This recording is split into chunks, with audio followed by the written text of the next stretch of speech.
Okay, close your eyes and think about a really good pumpkin pie. Perfectly creamy custard, delicately spiced and aromatic, a delicious, flaky, buttery crust. Okay, I'm sorry, but I'm pretty sure you're thinking about this pumpkin pie that we're gonna make right now. Hi, my name's Xtine. I'm a food writer and content creator in New York City, and today we're going to be making a really excellent pumpkin pie. If you only make one pumpkin pie recipe, make this one.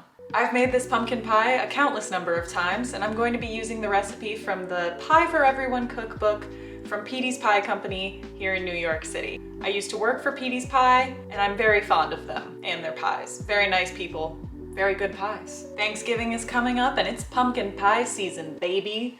She's the star of the show,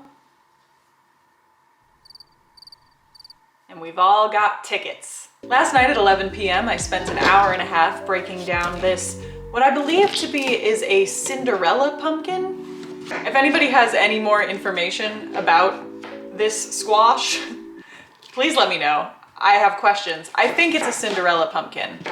I bought it because it looked nice, and I knew that I could make many, many things from it. I have pumpkin in the freezer for days.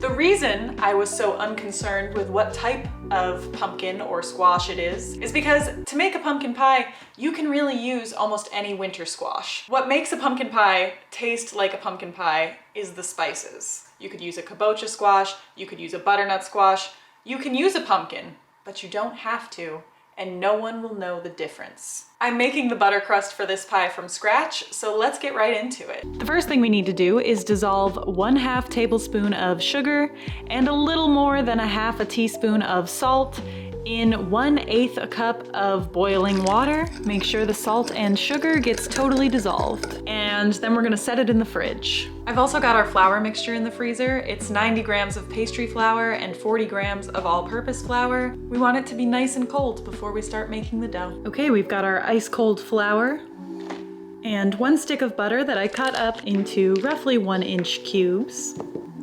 And using our hands, we're going to start working the butter into the flour. You want to kind of flatten the butter out into sheets and then get it coated in the flour.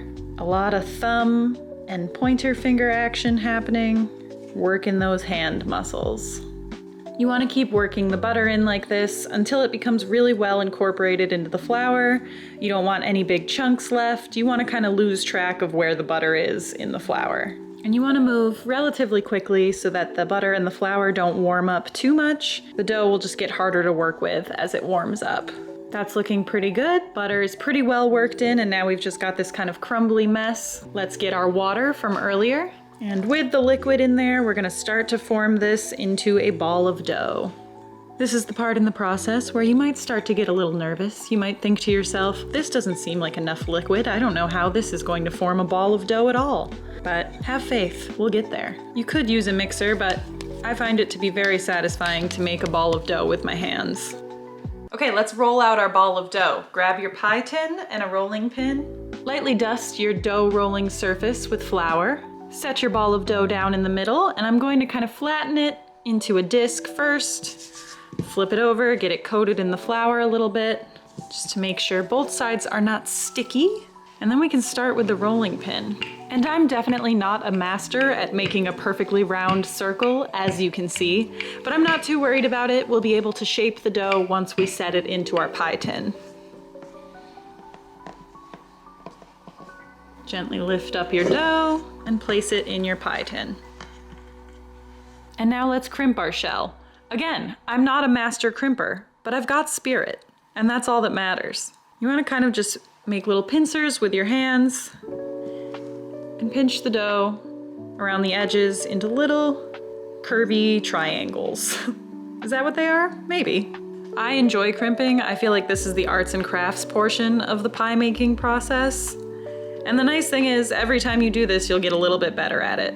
And perfect timing, the oven just finished preheating, so let's get this ready to bake. You need to weigh the crust down somehow so it doesn't like puff up in the middle and crack. So I'm going to line mine with parchment paper and put some pie weights in the middle. You could use another small tray or honestly anything that's kind of heavy and flat. Okay, we're going to bake this at 375 for 20 minutes.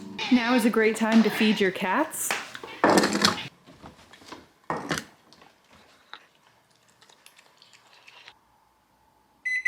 We need to let this crust cool completely, and while we do, let's make the filling. For our sugar and spice mixture, we need 2/3 a cup of sugar, 1/2 teaspoon salt, 1/2 teaspoon cinnamon, 1/2 teaspoon nutmeg, 1/4 teaspoon ground cloves, and 1/4 teaspoon allspice. This mixture of sugar and spices already smells amazing, and we have barely even done anything yet. And after all that time we spent breaking down that pumpkin, this is the amount that we need. There's a cat on me. This is 3 cups or 345 grams of pumpkin. If you have a kitchen scale, I feel like it's easier to measure it because when you've chopped it into rough chunks, who knows? Now, in a saucepan, I'm going to combine the pumpkin, 2/3 cup heavy cream, and 2/3 cup of whole milk. We're going to cover it with a lid and cook over medium-low heat until the liquid begins to bubble.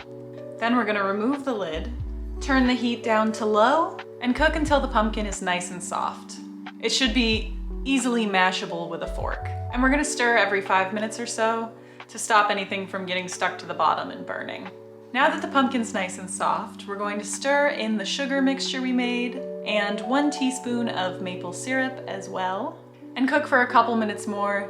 Let those spices get nice and fragrant. It's gonna smell amazing. I'm warning you now. Okay, our filling is looking and smelling just divine, darling. So now we're going to transfer it to a blender and blend it. It smells amazing.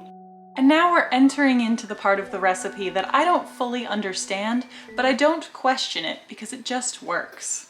So, while the puree is cooling, I've cracked some eggs. Check it out. This is 2 whole eggs and 2 egg yolks. Why? I don't know, but it's not for me to know.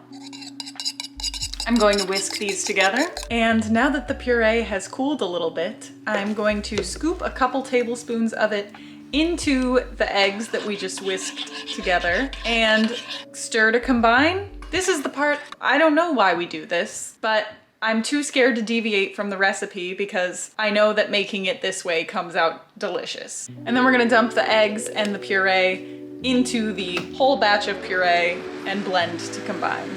And now's a good time to crank your oven up to 400 degrees. And now, the moment we've all been waiting for, let's pour the filling into our crust. I'm gonna put the pie in the oven, bake at 400 degrees for 10 minutes, turn the heat down to 350, leave the pie in the oven, and bake for 40 minutes more at 350 degrees. And then we'll have pie.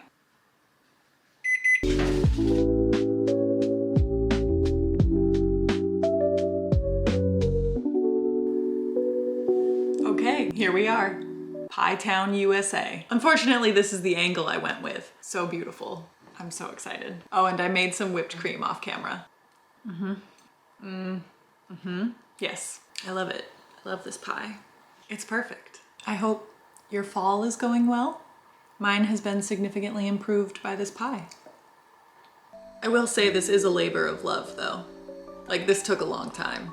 I think I started at like 3:45 and it's like 9:30 right now.